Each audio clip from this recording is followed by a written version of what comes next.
Assalamualaikum warahmatullahi wabarakatuh. Pada minggu kali ini kita akan membahas tentang zat kimia serta bioakumulasi di lingkungan. Zat kimia di lingkungan sebenarnya itu bisa bisa diturunkan kadar toksik, ya, bisa diturunkan kadar toksisitasnya dengan proses biotik dan abiotik. Ya. Jadi lingkungan tersebut memang sudah memiliki suatu antibodi, ya, suatu ketahanan di mana zat kimia kadar racunnya itu sebenarnya bisa diturunkan di lingkungan secara alami melalui proses biotik dan abiotik ini. Dari semua proses ini kita bisa sebut sebagai presistensi zat kimia, di mana presistensi zat kimianya adalah waktu tinggal suatu zat kimia dalam lingkungan yang seperti tanah, air atau udara, atau biasa kita kenal sebagai waktu paruh. Waktu paruh dari degradasi zat kimia di lingkungan. Ya. Waktu paruh sih maksudnya waktu suatu zat proses ini dapat menyeluruh atau dapat hilang dari lingkungan tersebut. Ini merupakan beberapa toksisitas suatu bahan kimia. Ini merupakan toksisitas suatu bahan kimia di mana saya menampilkan sini adalah senyawa dari penggunaan insektisida di daerah pertanian. Kontaminan seperti DDT, PCDD, atrazin, kemudian jenis PAH yang lain, kemudian karbofuran. Ya. Kita lihat waktu paruhnya di sini yang paling lama adalah DDT, di mana medianya adalah tanah.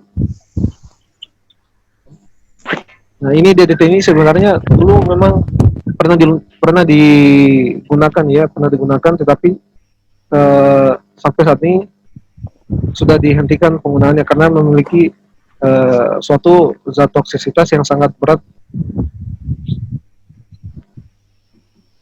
Saya akan membahas lebih sedikit ya tentang DDT ini, penggunaannya di lingkungan.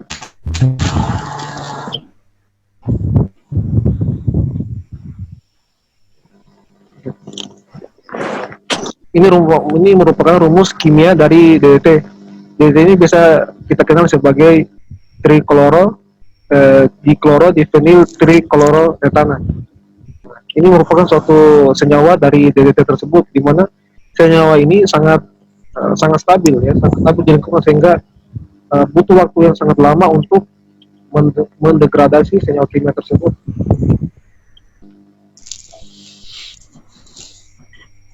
Ini merupakan alur dari masuknya DDT di lingkungan, ya. Pertama, biasanya DDT ini insektisida, ya, untuk membunuh serangga di lahan pertanian. Ketika insektisida ini digunakan, pasti nanti akan terserap di tanah, dia akan mengendap di tanah, kemudian akan masuk ke air tanah, kemudian akan larinya pasti ke penggunaan air minum, ya, untuk bahan galian seperti sumur ini. Kemudian sumur pasti airnya juga akan digunakan oleh manusia. Nanti dalam manusia akan terakumulasi senyawa kimia tersebut, ya, menimbulkan senyawa yang kanker. Ya, ini perantaranya dari tanah. Yang bagian kanan ini adalah perantaranya di perairan.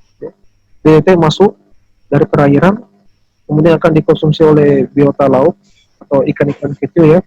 Kemudian ikan-ikan kecil akan dimangsa oleh predator lainnya yang lebih besar, seperti buaya, ya, atau ikan yang besar. Nah, nanti ini akan mengalir, bioakumulasinya akan meningkat, ya, mengikuti rantai makanan di dalam perairan ini. Nah, ini dinamakan sebagai bioakumulasi dan biomagnifikasi. Sebentar kita akan bahas lebih lanjut, ya. Jadi ini proses DDT dari masuknya di perairan sampai ke manusia lagi, ya. Ikan ini akan dikonsumsi oleh manusia, dan nanti lagi senyawa tersebut akan masuk ke dalam tubuh manusia. Masih ingat seperti minggu lalu yang saya bahas tentang bahayanya banyak limbah logam di daerah Jepang dulu. Itu proses yang sama itu, ya.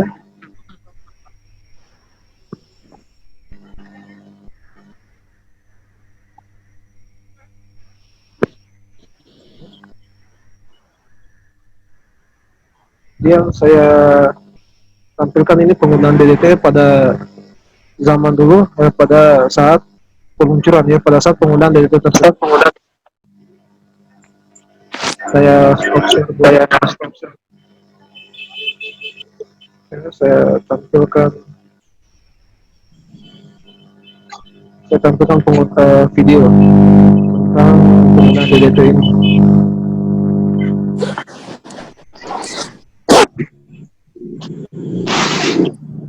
Sudah tertampil videonya? Sudah ya? Sudah, Pak. Sudah, Pak.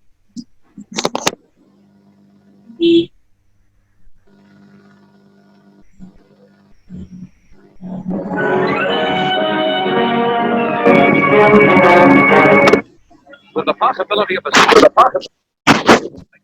health authorities of the city of San Antonio, Texas, attacked the germ carriers throughout the city. With the war discovered, Ini penggunaan DDT ya, penggunaan DDT di lingkungan sampai sempat disemprotkan dari tubuh manusia. Dimana pada saat itu memang kita belum diketahui bahaya DDT tersebut. Mereka mengira DDT ini merupakan bahan yang aman dan bisa digunakan pada DDT and special sprayers, sections of the city are blanketed with the insecticide in the fight to stop the spread of the dread poliomyelitis. Every suspected spot is sprayed.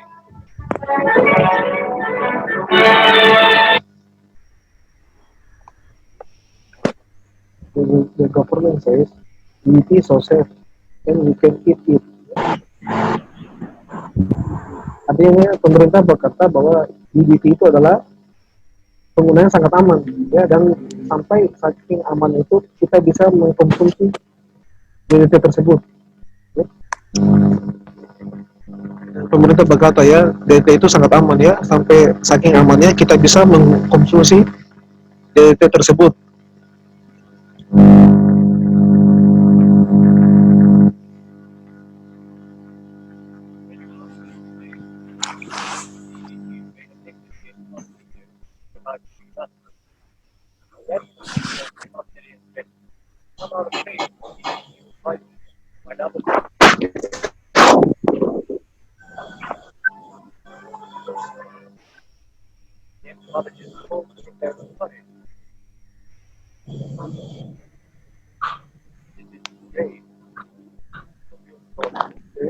Ini DDT disemprotkan di bahan makanan ya, minuman.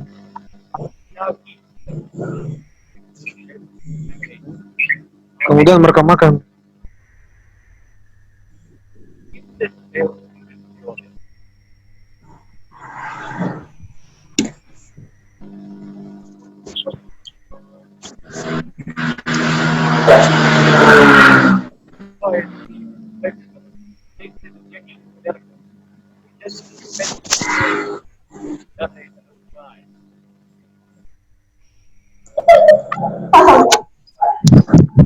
Ya, nah, itu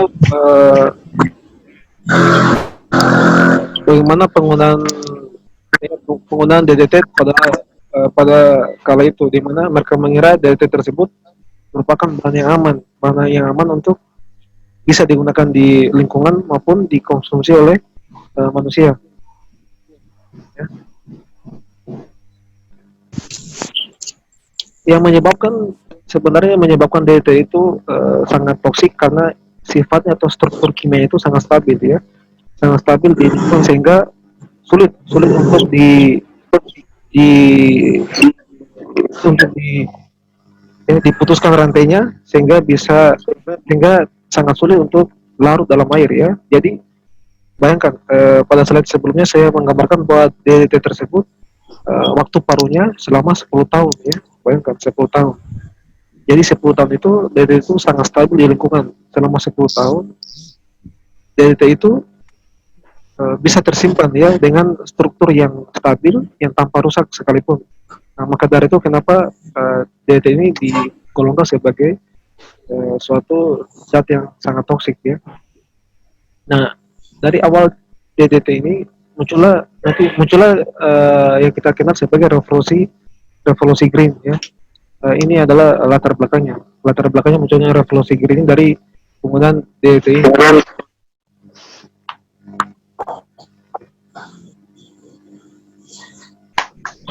Kemudian yang pertama tadi saya bilang bahwa DDT itu sifatnya sangat stabil sehingga bisa dikatakan sangat toksik. Kemudian yang kedua itu kenapa sangat toksik DDT ini karena ketika DDT itu disemprotkan ke lahan pertanian yang untuk membunuh serangga, sebagian serangga mati, tetapi sebagian lagi dapat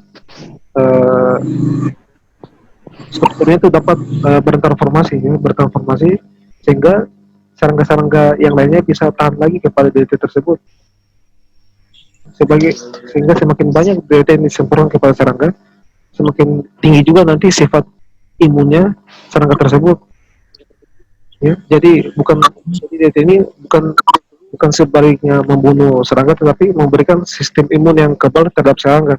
Jadi mereka akan kebal nantinya terhadap DDT tersebut. Itu merupakan bahayanya dari senyawa DDT ini.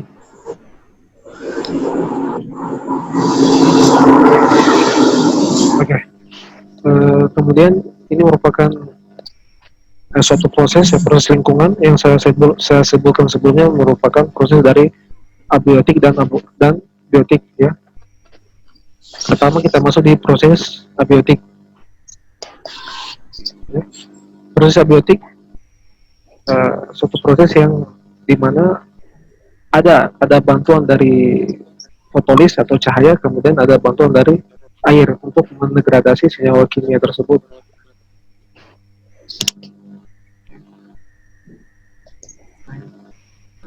Sifat dari cahaya tersebut memang dia ini untuk memutuskan rantai dari senyawa kimia yang berbahaya ya. Dari sifat ini sinar UV-nya sebenarnya bisa memutuskan dari umumnya ya, normalnya bisa memutuskan dari reaksi senyawa kimia yang terbentuk di lingkungan. Ini bisa diputus dari sinar matahari ya. Nah, intensitas sinar matahari yang terbesar itu atau proses abiotik yang paling dominan itu terjadi di atmosfer sama di perairan ya, di mana atmosfer dan perairan itu terkena sinar matahari yang sangat besar, sehingga mengapa proses abiotik ini paling sangat terasa perannya di atmosfer dan di perairan. Proses fotolis ini ya, proses cahaya ini tergantung dari intensitas sinar matahari dan kapasitas polutan atau senyawa kimia yang mengabsorpsi sinar matahari tersebut ya.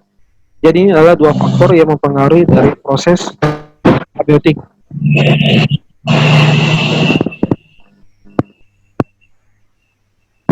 Kemudian untuk senyawa yang paling rentan, paling bisa degradasi atau bisa diputuskan rantai senyawa kimianya itu adalah dari senyawa hidrokarbon aromatik polisiklik ya, atau biasa kita kenal sebagai PAH ya, seperti yang saya jelaskan minggu lalu ya, PAH.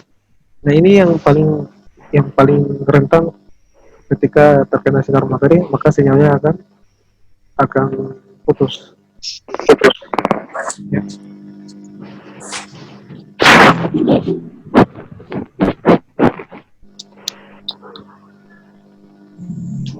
Dari sini ada yang mau ditanyakan sebelum saya lanjut?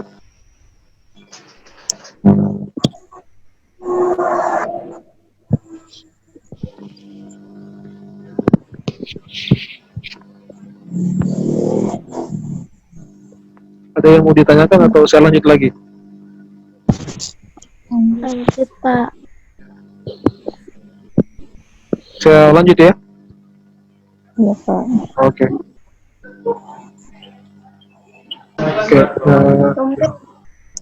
Oke, saya lanjut ya. Nah, ini proses abiotik di mana proses abiotik ini yang mempengaruhi adalah dari unsur cahayanya sama unsur hidrolisisnya. Yang saya terangkan atau saya sampaikan saat ini adalah dari unsur cahayanya, ya. Kemudian kita masuk ke unsur airnya, ya, hidrolisisnya. Nah, ini unsur hidrolisis tersebut dia dibantu oleh energi cahaya sama panas, ya, untuk memutuskan ikatan kimia. Nah, contohnya ini adalah senyawa dari organofosfat, ya, seperti paration, di mana reaksi hidrolisis reaksi hidrolisis ini prosesnya itulah memasukkan atom oksigen ke dalam senyawa kimia yang akan diputus reaksi kimianya. Pada slide yang ini adalah senyawa kimia dari organofosfat, di mana nanti atom oksigen dari proses hidrolisis ini akan masuk dan akan mengubah rantai dua ini,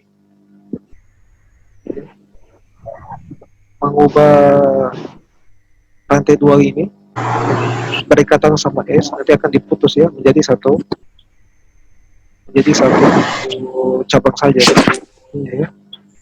Jadi satu cabang, sehingga akan mengurangi atau menurunkan sifat toksisitas senyawa kimianya, ya. Kalau ada yang masih ingat dulu pelajaran kimia, ya, atau pelajaran kimia waktu SMA, ya, ini kan P ada cabangnya, ya, ada tangannya, ada tangan yang pertama mengikat O, tangan yang kedua mengikat O lagi, tangan ketiga mengikat O, kemudian tangan terakhir mengikat S, ya. Nah, tangan yang di S ini nanti akan diputus dengan masuknya atom oksigen. Nanti ini kalau sudah masuk atom oksigen, nanti ini P sama S yang berkaitan cuma satu cabang saja. Jadi sudah putus, ya, oleh atom oksigennya. Nah, dari reaksi hidrolisis ini nanti akan meningkat, ya, dengan meningkatnya temperatur dan ekstrimnya pH media seperti air yang digunakan. Ya, oke, ya. Nah, ini adalah faktor yang mempengaruhi dari laju hidrolisis tersebut.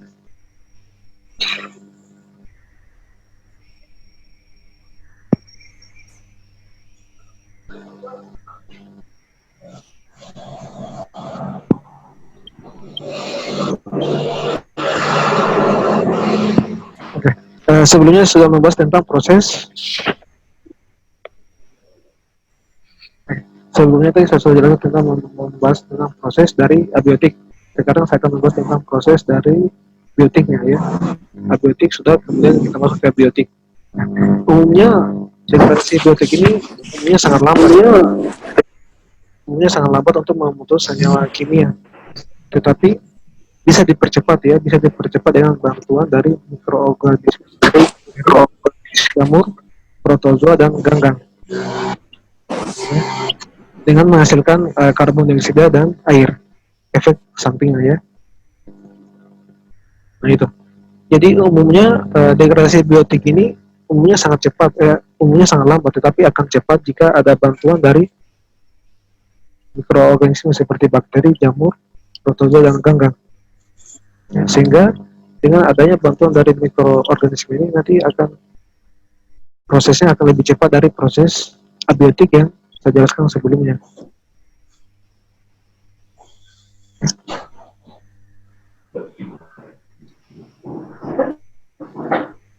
Nah, ini adalah proses bioakumulasi, ya, di mana bioakumulasi itu adalah pemumpukan atau akumulasi senyawa kimia di dalam tubuh melalui media lingkungan seperti air, tanah, atau udara, dan melalui sumber makanan.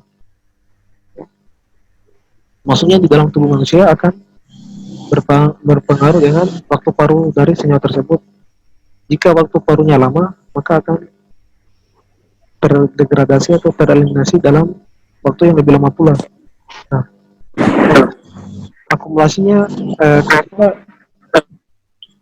ketika waktu paruhnya lama, maka akan membuat akumulasi dalam tubuh kita itu semakin besar juga, ya. Saya ambil contoh sebagai penggunaan kosmetik, ya, yang menggunakan logam merkuri. Nah itu untuk penggunaannya kan tidak terasa dia. Ketika kita pakai sedikit demi sedikit, nah, nanti tuh lamanya nanti akan logamnya itu akan menumpuk di dalam tubuh. Ketika logamnya menumpuk di dalam tubuh kita akan terakumulasi semakin besar sehingga akan mengakibatkan munculnya penyakit karsinogenik ya, atau biasa sebagai senyawa yang mengintimidasi munculnya penyakit kanker. Nah itu. Nah ini prosesnya disebut sebagai bioakumulasi, atau penumpukan senyawa kimia di dalam tubuh. Itu namanya bioakumulasi. Nah, bagaimana bioakumulasi terjadi pada di lingkungan perairan ya? Oke. Uh,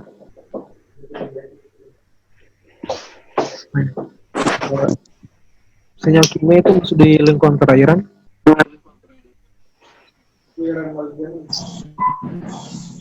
Biota-biota lautnya itu akan menyerap melalui insangnya ya, sehingga senyawa kimia itu bisa masuk di dalam biota laut tersebut. Nah ini dinamakan sebagai bioakumulasi ya. Maksudnya senyawa kimia di dalam biota laut. Kemudian ketika senyawa kimia tersebut diserap oleh biota laut seperti ikan melalui insangnya, kemudian ikan tersebut dikonsumsi lagi oleh ikan yang lainnya ya, menurut rantai makanannya ya, sampai masuk ke tubuh manusia, itu dinamakan sebagai bioifikasi ya. Jadi ini adalah perbedaan dari bioakumulasi dan biomagnifikasi ya. Bioakumulasi adalah maksudnya senyawa kimia atau penumpukan senyawa kimia di dalam tubuh biota atau tubuh makhluk hidup. Kemudian sementara bioifikasi adalah penumpukan senyawa kimia berdasarkan rantai makanannya ya. Semakin jauh rantai makanannya berjalan, semakin besar juga senyawa kimia atau senyawa yang beracun tersebut terkumpul atau terakumulasi di dalam tubuh makhluk hidup tersebut ya. Ini adalah proses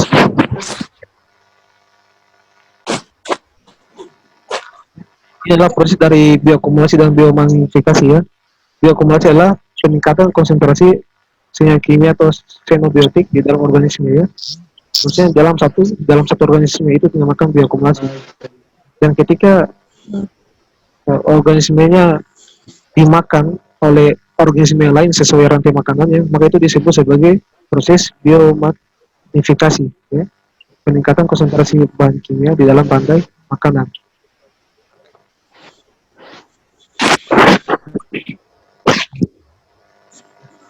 Ini merupakan BCF ya, atau biasa kita kenal sebagai faktor biokonsentrasi, di mana adalah rasio antara konsentrasi suatu senyawa di lingkungan dan konsentrasi senyawa yang sama dalam jaringan makhluk hidup. Contohnya begini, ketika senyawa kimia tersebut masuk ke dalam tubuh makhluk hidup atau tubuh biota seperti ikan, untuk menghitung berapa banyak jumlah zat kimia masuk dalam tubuh ikan tersebut, kita bisa menggunakan sebagai faktor biokonsentrasi ya. Bisa kita menghitung jumlah akumulasi di dalam tubuh ikan dibandingkan dengan jumlah akumulasi di perairan atau di luar lingkungan. Ini biasanya digunakan untuk bagaimana untuk mengukur, contohnya bagaimana untuk mengukur berapa banyak zat logam yang diisap atau bisa terserap oleh hutan bakau ya, di mana nanti kita akan mengukur berapa banyak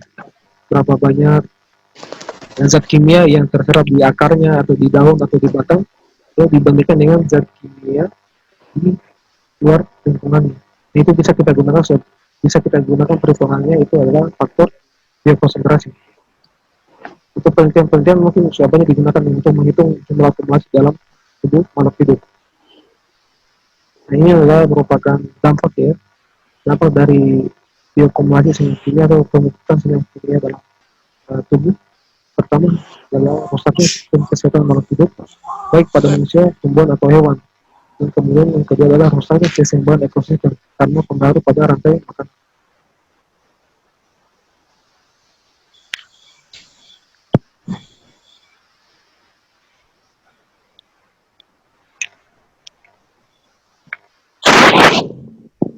Ya, ini adalah eh, dampak pada tubuh kita, ya, seperti kanker, kemudian gangguan organ saraf, hormon, ya. Kemudian selain dampak karsinogenik, bioakumulasi juga terdapat proses mutagenik teratogenik, ya, yang menimbulkan gangguan kehamilan dan kelainan pada janin. Nah, inilah dampak bioakumulasi terhadap ekosistem, ya. Pembukaan bioakumulasi akan mempengaruhi daya dukung lingkungan. Kemudian daya dukung lingkungan juga akan mempengaruhi tentang mutasi gen dan teratogenik yang akan berujung pada kepunahan suatu spesies. Ya. Kepunahan suatu spesies nanti akan berakibat terhadap rantai makanannya. Ya. Rantai makanannya akan kacau, kemudian lingkungan menjadi seimbang. Lingkungan yang tidak seimbang nanti akan menyebabkan keseimbangan lingkungan pada kepunahan spesies lainnya. Ya, jadi bioakumulasi ini di ekosistem sangat mempengaruhi terhadap suatu spesies tersebut.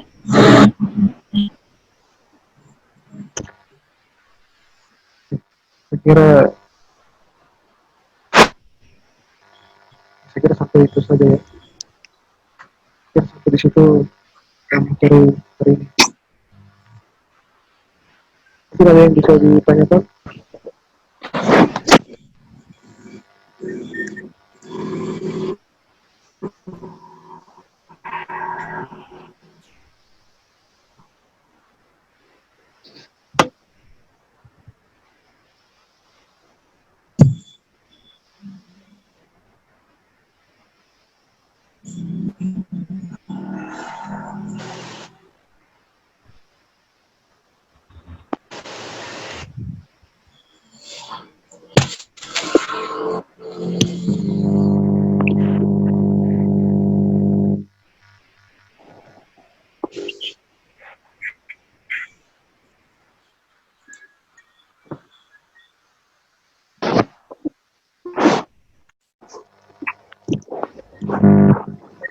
Ada yang ditanyakan?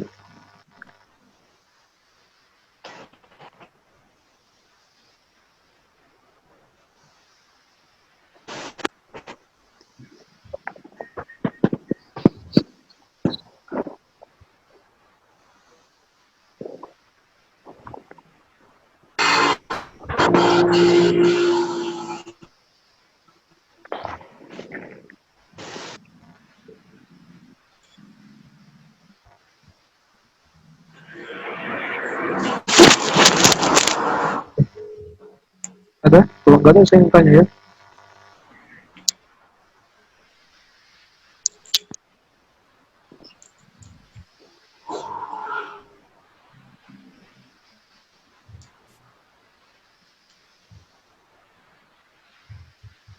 Ada? Tidak ada, Pak.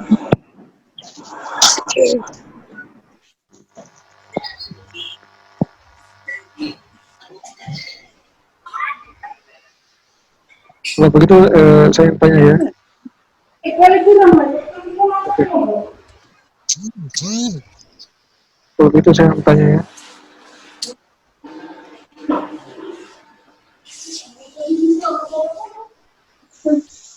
Dari Nabila ada? Masa lagi kuliah ini? Dari Nabila hadir? Hadir, Pak. Oke. Tadi kan pada slide tadi saya menjelaskan tentang bagaimana sinyal kimia tersebut dapat diturunkan toksisitasnya melalui proses alamiah. Ya. Ada dua proses itu. Proses apa saja?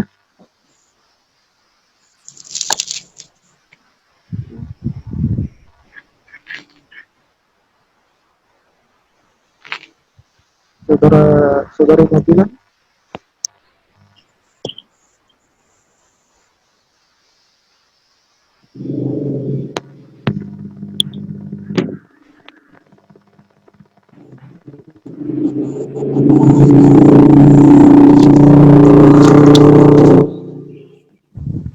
Ini kan ada dua proses ya, dua proses untuk menurunkan CO2 di lingkungan.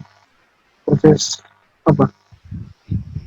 Ada proses A di titik sama proses B di titik.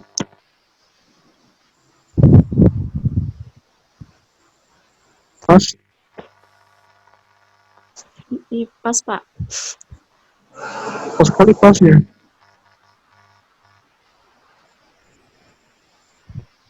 Saudari Bisna hadir. Hadir, Pak. Nah, bisa jawab tadi pertanyaan.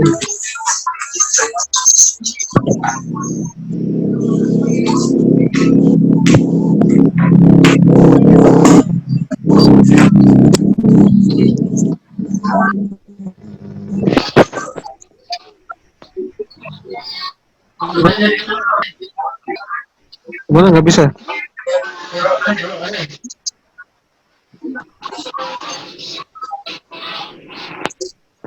Kalau begitu siapa yang bisa jawab? Yang bisa jawab? Saya, Pak. Saya, Pak. Saya, Pak. Sriwilayani. Siapa? Sriwilayani. Sriwilayani. Oh ya, saya catat dulu namanya.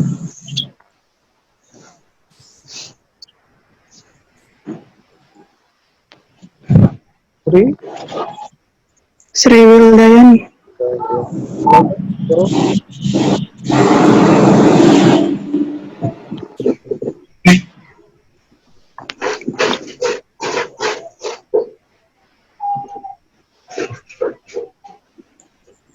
Silakan.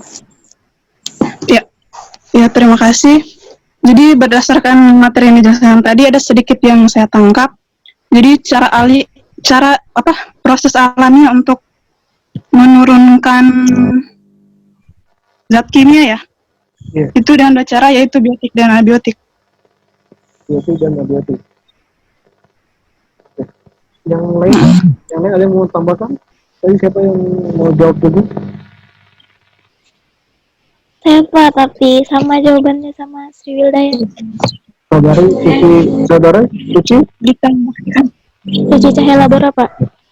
Kemudian kalau gitu begini, untuk proses biotik sama abiotik bedanya apa? Kalau untuk proses biotik dia, Pak, kalau cara menguraikan ada dua faktor, yaitu menggunakan cahaya atau energi cahaya melalui sinar UV atau hidrolik atau air. Sedangkan untuk proses Hidrolisis, ya? biotik, ya hidrolisis. Bentar. Kalau untuk biotiknya bisa pakai cara cepat, bisa pakai cara lambat. Kalau pada umumnya caranya itu memang lambat, bisa dipercepat apabila dipengaruhi oleh bakteri, jamur, protozoa maupun ganggang. Mungkin itu saja, Pak. Saya kembalikan lagi. Terima kasih. Oke, ya, sudah benar ya. Dari Sriwijaya sama Sucikan Barat. Oke, kalau gitu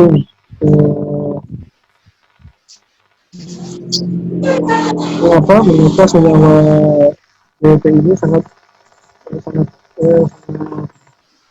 toksisitas di lingkungan. Ya, kenapa Pak? Kurang jelas suaranya. Bisa diulangi, Pak. Kurang jelas. Suaranya Pak.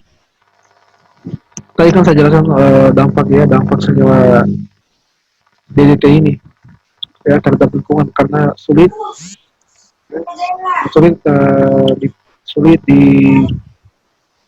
diuraikan.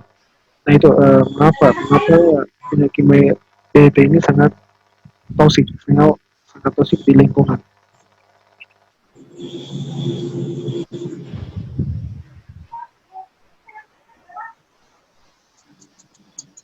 Yang mana?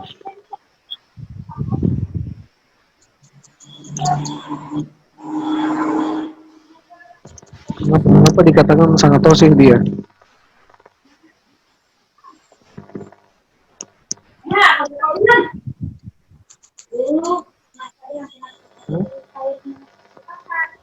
Yang bisa?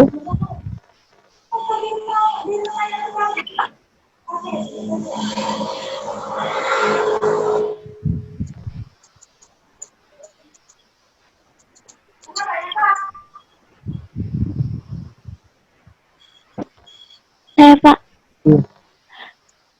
Hmm. kenapa dikatakan bisa sangat toksik? Karena waktu penguraian itu kurang lebih 10 tahun dan yang karena sulit diputuskan rantainya atau sulit diuraikan oleh air. Mungkin itu saja Pak. Terima kasih. Sulit diputus rantainya ya, sehingga sinyal itu sangat stabil. Ada lagi yang lain?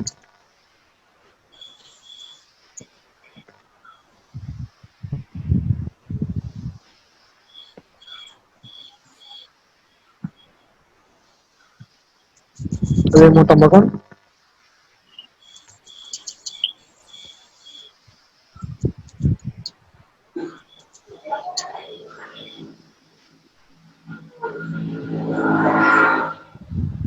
Yang lain bagaimana?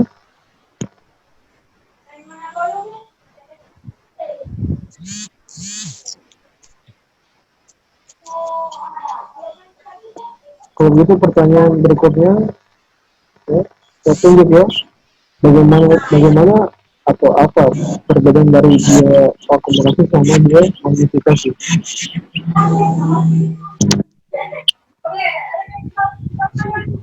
Pertanyaan berikutnya, apa perbedaan dari bioakumulasi sama biomagnifikasi? Ya. Saudari Feni hadir? Saudari Feni? Saudari Vesti?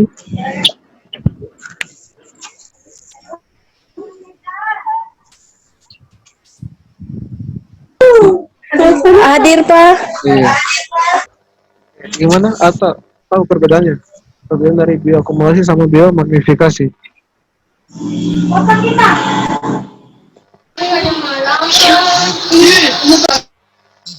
Gimana, pas? Gak bisa?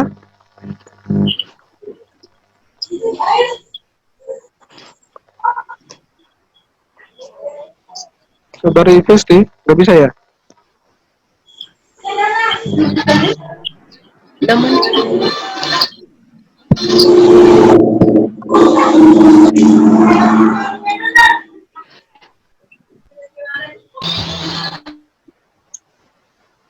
Ini saudari Ellen Sukmasari sudah bisa jawab.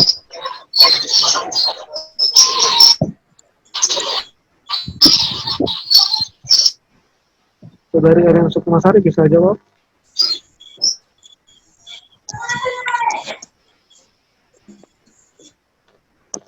Itu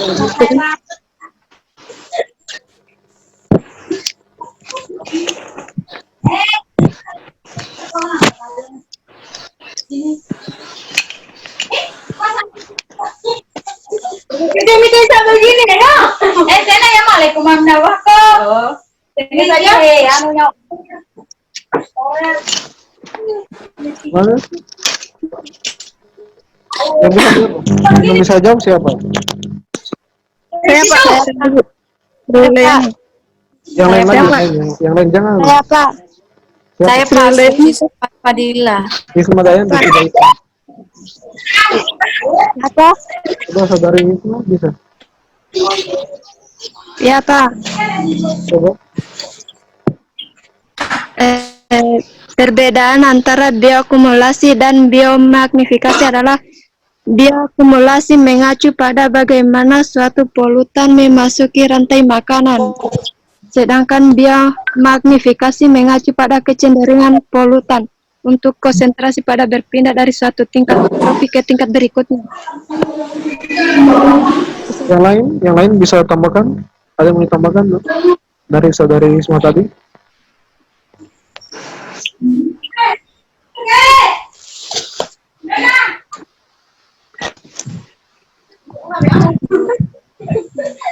Saudari Nurikna bisa?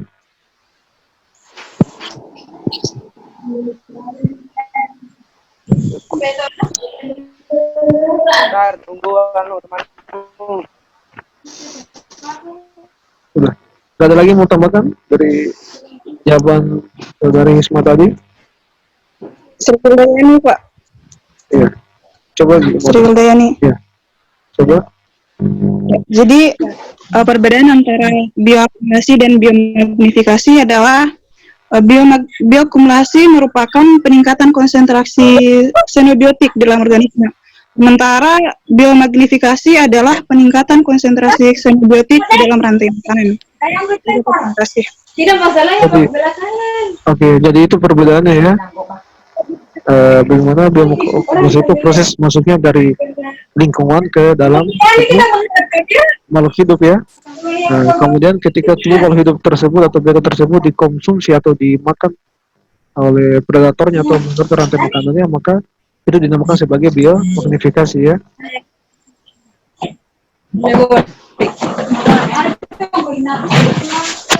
Kalau gitu saya absen dulu ya.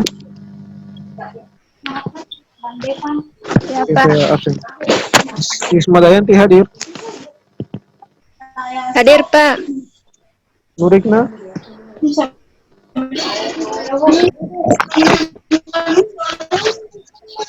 Enggak deh.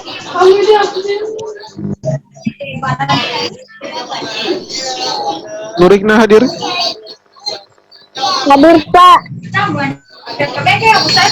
Asri Afrilia, Hadir Pak. Ellen Sukmasari,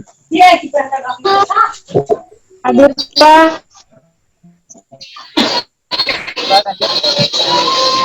Sri Dayani hadir ya.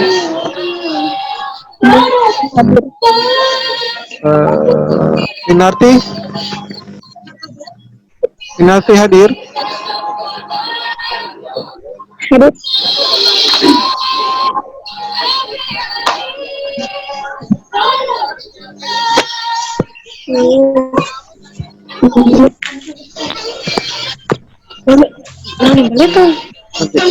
Lisna Devianti hadir.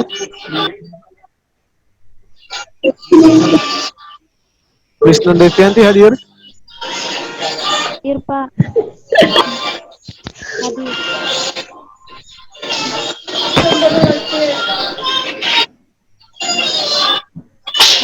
Coba yang lain mute, yang lain mute, yang lain mute, yang lain mute suaranya. Coba yang lain mute supaya saya lihat mana yang hadir mana yang tidak.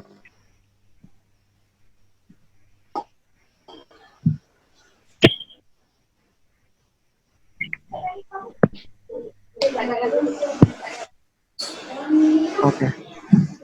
Saya ulang tadi, Lisna hadir? Lisna. Hadir, Pak. Oke. Nurikna, Hadir, Pak. Nutrisia Amalia, Hadir, Pak. Apriani, Apriani Roswi,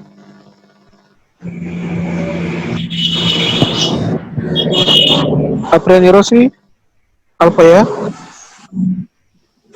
Apriani Roswi Alfa.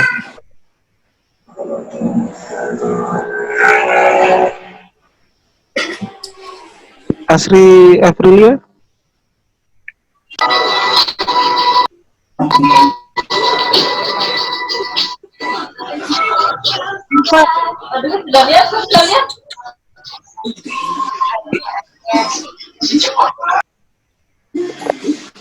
Asri hadir ya?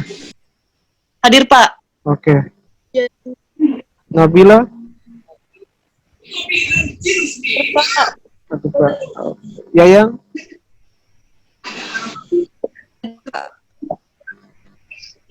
Tria Apriani, Hadir, Pak. Pinarti, Hadir, Pak. Pinarti hadir.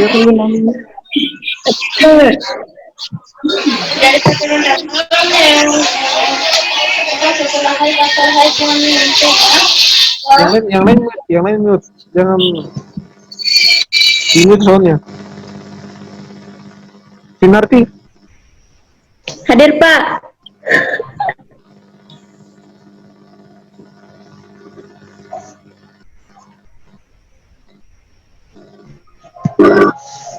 Rai Mahardika Putra. Hadir, Pak. Oke. Suci Sulfani Fadila. Hadir Pak. Ada. Surya Mayasari. Hadir, Pak. Odi Aprilia Wulandari. Hadir Pak. Yang lain masih ada yang sebelum panggil namanya? Sudah semua ya? Saya Pak belum Pi. Iya sudah ya. Suci Cahaya kan teh sudah menjawab. Oke. Oh ya, Hadir Pak, saya Pak. Siapa ini? Makmur Ibnu Raja Pak. Oh, Makmur. Oke. Cuma satu laki-laki ya yang hadir. Dua, Pak. dua Pak. Sama siapa? Rai. Rai Mahardika. Mahardika, Pak. Oke. Dan yang saya sebut, yang selain yang tidak hadir sama yang tadi saya sebut tidak menjawab, saya alpakan ya.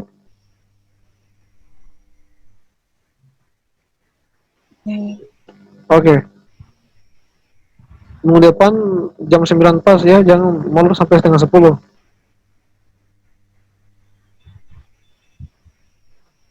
Oke? Iya Pak. Ya. Kemudian yang video kemarin, yang video yang dua minggu lalu ada yang bertanya ya, yang saudari Rani Rastika hadir.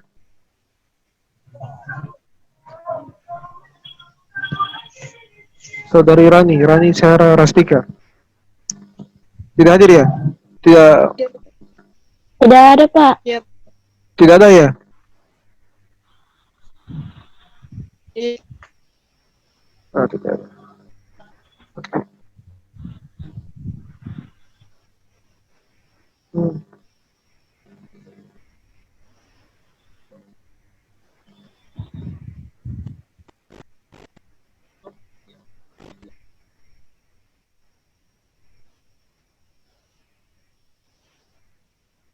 Ada penyampaian dari dosen mata kuliah Sistem Informasi Kesehatan, bagi yang belum mengikuti ujiannya segera menghadap ke dosen yang bersangkutan ya. Bagi yang belum merasa dirinya ya, yang merasa dirinya belum mengikuti ujian Sistem Informasi Kesehatan, bisa langsung menghadap ke dosen bersangkutan karena ini nilainya akan segera dikumpulkan ya. Kalau error ya nanti kalian mengulang lagi ya, usahakan jangan error ya. Kemudian saya lanjut, ada kemarin di video pertanyaannya dari Rani Syara Rastika menanyakan apa ya ini, saya bacakan pertanyaannya ya. Seperti yang telah Bapak jelaskan melalui video bahwa bila kondisi air warnanya berubah, maka hal tersebut merupakan salah satu indikasi bahwa air telah tercemar. Saya pernah melihat salah satu iklan di TV, ada alat yang dapat menjernihkan air. Jadi awalnya airnya yang dimasukkan ke dalam alat tersebut warnanya kuning. Tapi setelah melewati beberapa tahap di dalamnya airnya menjadi jernih kembali. Pertanyaan saya, apakah air tersebut dikategorikan aman untuk dikonsumsi? Dan mungkin bisa dijelaskan penyebab air tersebut dapat menjadi jernih. Oke ya.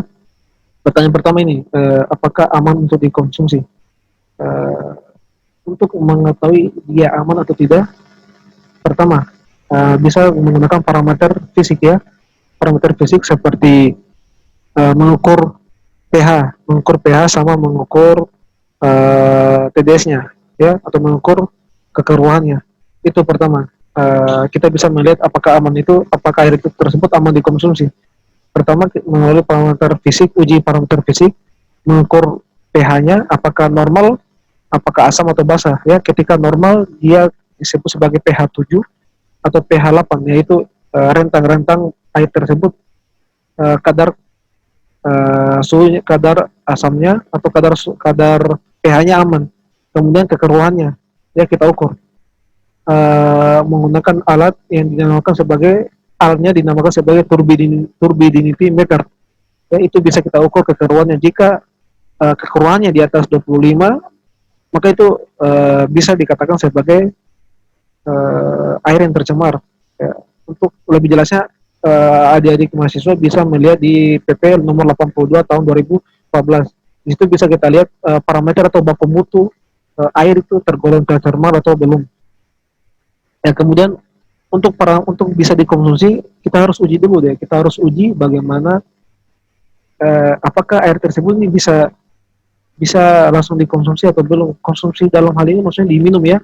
Kalau untuk dipakai untuk menjemur atau dipakai untuk bahan pencucian ya, untuk mencuci baju atau mencuci yang lain, yang penting jangan dikonsumsi, itu bisa, itu sudah bisa. Tetapi ketika untuk dikonsumsi dalam tubuh harus dilakukan pengujian lagi ya, diuji kadar logamnya berapa, kemudian diuji kadar bakterinya berapa, kadar unsur haranya berapa, baru bisa dikonsumsi dalam tubuh. Ketika kita belum melakukan uji lab, itu belum bisa kita aman untuk konsumsi dalam tubuh ya. Kemudian jadi jernihnya air itu belum tentu bisa kita konsumsi dalam tubuh kita. Perlu lagi untuk proses tahap demi tahap ya. Pertama untuk kita perlu lagi memasaknya, kemudian itu memasak itu proses akhir ya. Proses awalnya itu dari penjernihan air ya, kita harus uji parameter fisik sama parameter kimia dan biologinya, baru bisa kita katakan itu aman untuk digunakan di dalam tubuh kita. Kemudian pertanyaan berikutnya, penyebab mungkin bisa disebabkan penyebar air tersebut dapat jernih ya.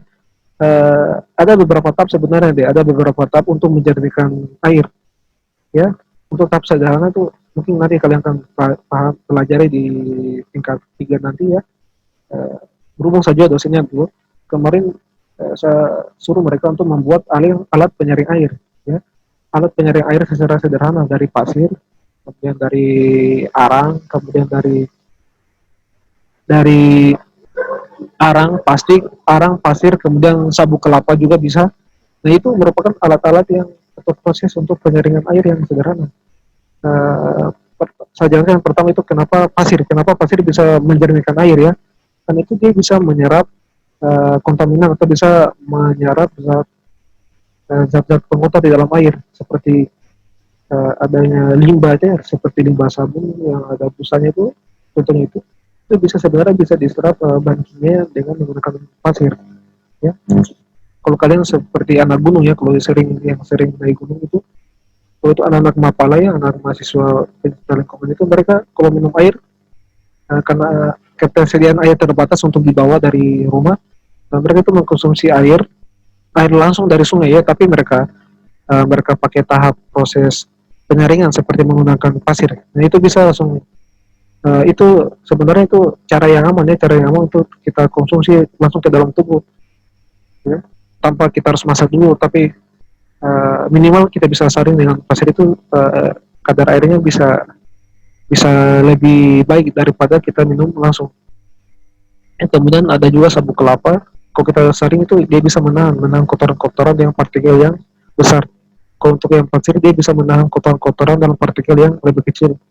Kemudian yang arang juga bisa juga menurunkan kekeruan air ya, karena arang itu kan dia mempunyai pori-pori ya, pori-pori di mana pori-pori di arang tersebut dapat menyerap polutan atau dapat menyerap bahan kimia di dalam suatu sampel air ya. Jadi kalau kita lewati di dalam arang, tetapi arang ini kita harus preparasi dulu ya, kita harus berikan dulu percobaan di mana kita harus panasi di atas suhu yang tinggi supaya pori-porinya itu keluar ya. Nah pori-pori yang lubang-lubang itu, yang pori-pori yang muncul itu bisa digunakan untuk menyerap polutan yang di dalam sampel air tersebut gitu. Jadi sebenarnya kita bisa membuat alat penyaring air secara sederhana, tetapi bisa langsung digunakan untuk kebutuhan manusia. Tapi ingat ya, tidak untuk diminum, karena untuk diminum itu perlu lagi tahap yang lebih panjang ya, seperti uji di dalam laboratorium. Oke. Yang lain sudah paham Ya, saya kira itu saja tadi pertanyaan dari pertanyaan dari Rani Sarah Rastika ya. Halo, yang lain sudah paham? Iya, Pak. Sudah paham ya? Ya dari penjelasan saya barusan yang tentang minggu lalu tentang itu pencemaran air. Atau ada lagi yang mau ditanyakan tentang pencemaran air yang 2 minggu lalu ya, 3 minggu lalu ya, kalau nggak salah itu tentang video saya. Ada yang mau ditanyakan? Ada, Pak, saya. Iya. Ya, Terima gimana? kasih. Saya mau bertanya, Pak, Ya, tanya. tentang terkait dengan pencemaran air. Pernah saya dapatkan air yang dia itu berasa, setelah berasa juga warnanya berwarna hitam. Terus Hitam, ya? itu kan bisa dikategorikan sebagai airnya sudah tercemar, tapi orang-orang di sekitaran situ yang mengkonsumsi air tersebut tidak mengalami tidak terkena sakit atau apa, Pak. Jadi tuh Iya. mengapa seperti itu, Pak? Ya. Terima kasih. Oke. Terima kasih ya, pertanyaan yang sangat bagus tadi. Nah itu kan yang berkaitan dengan yang saya jelaskan pada materi kali ini ya, itu dinamakan sebagai bioakumulasi ya. Itu dinamakan sebagai bioakumulasi. Jadi memang tidak akan kita rasakan pada saat meminumnya, tetapi ketika air tersebut dikonsumsi secara terus-menerus dalam jangka waktu yang sangat panjang, nah itu nanti pasti akan berakibat pada tubuhnya. Mungkin karena memang itu proses zat-zat kimia tersebut memang tidak langsung menyerang, tidak langsung dirasakan oleh tubuh manusia, karena di dalam tubuh juga kita kenal sebagai lapisan lipid ya, namakan lipofisitas. Jadi jaringan lipid ini berfungsi untuk menahan kadar senyawa kimia yang masuk ke dalam tubuh kita. Tetapi jaringan lipid ini pasti ada juga ambang batasnya. Ketika jaringan lipid tersebut sudah tidak mampu lagi menahan zat kimia di dalam tubuh kita, nanti pasti akan langsung akan berakibat fatal terhadap tubuh kita. Karena itu dinamakan sebagai proses bioakumulasi, pengupukan senyawa kimia. Kan coba contoh di lingkungan, sampah yang sedikit tidak mungkin kita cium baunya ya, tetapi ketika sampah tersebut kita kumpul dari jadi lama semakin banyak, pasti akan memunculkan bau yang tidak sedap. Nah, itu prosesnya sama dalam tubuh kita. Ketika senyawa kimia jumlahnya masih sedikit di dalam tubuh, mungkin kita belum merasakan, tetapi lama kelamaan tubuh juga tidak akan mampu lagi mengurangi toksisitasnya bahan kimia, jadi masih akan kita rasakan nanti, tetapi tidak sekarang. Mungkin di proses umur 50-an, umur 60-an, di mana sifat imunitas kita sudah mulai berkurang. Sifat imunitas kita berkurang, kemudian senyawa logam kimia yang masuk itu semakin banyak. Tidak terjadi keseimbangan yang tidak seimbang ya, sehingga tubuh kita pasti akan mengalami suatu penyakit ya, dan kebanyakan itu sifat kimianya itu penyebab kanker ya, karsinogenik. Kalau untuk ibu-ibu hamil ini kelainan sistem janin atau anak yang dilahirkan itu cacat, itu sifat dari dampak dari konsumsi senyawa kimia. Ya, saya kira demikian mata kuliah kita atau pertemuan kita kali ini. Sampai bertemu lagi di minggu depan. Oke ya, saya tutup. Iya, Pak. Saya tutup wabillahi taufiq wal hidayah. Saya tutup wabillahi taufiq wal hidayah. Wassalamualaikum warahmatullahi wabarakatuh. Waalaikumsalam warahmatullahi wabarakatuh. Waalaikumsalam warahmatullahi wabarakatuh.